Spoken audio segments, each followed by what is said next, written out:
ಈ ಚುನಾವಣೆಯಲ್ಲಿ ಹಿಂದೆ ಮುಂದೆ ಏನೇನಾಯಿತು ಆ ಮಾತುಗಳು ಅದನ್ನು ಹೊರಗಡೆ ಎಲ್ಲೂ ಚರ್ಚೆ ಆಗುವಂಥ ಅವಶ್ಯಕತೆ ಇರಲ್ಲ. ಈ ಚುನಾವಣೆ ಇವತ್ತೇನು ಮುಗಿದಿದೆ ಇದನ್ನು ಇಲ್ಲಿಯೇ ಬಿಟ್ಬಿಡಿ. ಎಲ್ಲರೂ ಒಗ್ಗಟ್ಟಾಗಿ ಜೊತೆಯಲ್ಲಿ ಖುಷಿಯಾಗಿ ಹೋಗಿ ಒಂದಷ್ಟು ಒಳ್ಳೆ ಕಾರ್ಯಕ್ರಮಗಳು ಮಾಡಿ. ಪತ್ರಕರ್ತರ ಭವನ ಇಲ್ಲ ಅಂತ ಅನ್ಸುತ್ತೆ, ಇಲ್ಲಿ ಒಂದು ಭವನ ಮಾಡಬೇಕು ಅನ್ನೋ ಒಂದು ಟಾರ್ಗೆಟ್ ಇಟ್ಕೊಳ್ಳಿ, ಭವನವನ್ನು ಮಾಡಿ ನಮ್ಗೆ ಕೂತ್ಕೊಂಡು ಏನಾದರೂ ಕಷ್ಟ ಸುಖ ಅಂದಾಗ ಅಟ್ಲೀಸ್ಟ್ ಕೂತ್ಕೊಂಡು ಮಾತಾಡೋದಕ್ಕೆ ಒಂದು ಜಾಗ ಇರಲಿ, ಒಂದು ಭವನ ಮಾಡಿ ಅದನ್ನು ಟಾರ್ಗೆಟ್ ಇಟ್ಕೊಂಡು ಸಾಧ್ಯ ಆದಷ್ಟು ಎಲ್ಲರೂ ಆಕ್ಟಿವ್ ಆಗಿ ಇಟ್ಕೊಳ್ಳೋದಕ್ಕೆ ಟ್ರೈ ಮಾಡಿ. ಸುಮ್ಮನೆ ಏನೋ ಹೆಸರಿಗೆ ಮಾತ್ರ ಪತ್ರಕರ್ತ ಇಲ್ಲಿ ಶ್ರೀನಿವಾಸಪುರದಲ್ಲಿರುವಂಥ ಸಮಸ್ಯೆಗಳೇನಿದೆ ಅದನ್ನು ಒಂದು ಸ್ವಲ್ಪ ಗಮನ ಹರಿಸಿ ಸಂಬಂಧಪಟ್ಟವ್ರು ಗಮನಕ್ಕೆ ತಂದು ಅದನ್ನು ಬಗೆಹರಿಸಿ ನಾವು ಸೊಸೈಟಿನಲ್ಲಿ ಜೀವಂತವಾಗಿದ್ದೀವಿ ಅನ್ನೋದನ್ನು ತೋರಿಸಿ.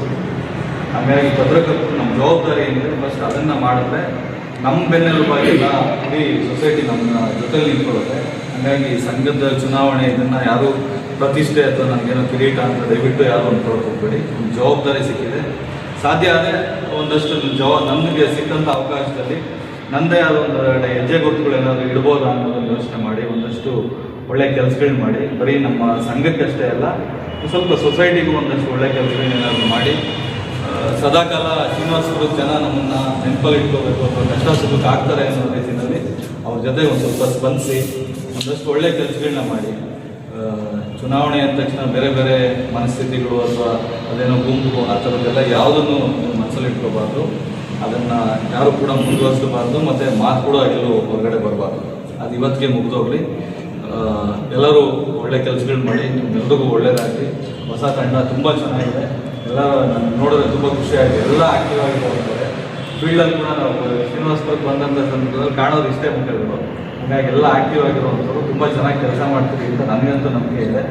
ಹಾಗಾಗಿ ಅವರು ಹಿರಿಯರು ಏನಿದ್ದಾರೆ ಅವ್ರ ಮಾರ್ಗದರ್ಶನ ತಗೊಂಡು ಎಲ್ಲರೂ ಒಗ್ಗಟ್ಟಾಗಿ ಜೊತೆ ನಾವು ಕರ್ಕೊಂಡು ಹೋಗಿ ನಾವಿದ್ದಾರೆ. ಎಲ್ಲರಿಗೂ ಒಳ್ಳೆಯದಾಗಲಿ.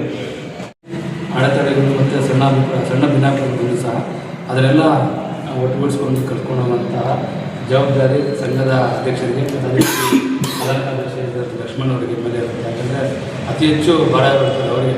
ಯಾಕಂತ ಹೇಳಿದ್ರೆ ಎಲ್ಲರೂ ಪದಾಧಿಕಾರಿಗಳು ಇರ್ತಾರೆ, ಆದರೆ ಏನೇ ನಿರ್ಧಾರ ತಗೊಂಡ್ರು ಸಹ ಅವ್ರ ಮೇಲೆ ಎತ್ತಿರುತ್ತೆ. ಅದೇ ರೀತಿ ಕೋಲಾರದ ಕಾರ್ಯಕಾರಿ ಸಮಿತಿಗೆ ಉಪೇಂದ್ರ ಸಹ ಆಯ್ಕೆ ಆಗಿರ್ತಾರೆ.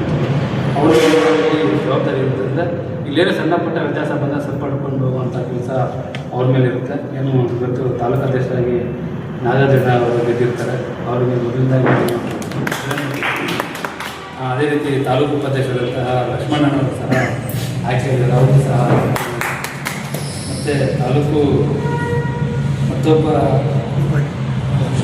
ಉಪಾಧ್ಯಕ್ಷರಾಗಿ ಕೃಷ್ಣಮೂರ್ತಿ ಸರ್ ಅವರು ಆಯ್ಕೆ, ಅವರು ಸಹ ಮತ್ತು ತಾಲೂಕು ಪ್ರಧಾನ ಕಾರ್ಯದರ್ಶಿಯಾದಂತಹ ಲಕ್ಷ್ಮಣ್ ಅವರಿಗೆ ತಾಲೂಕು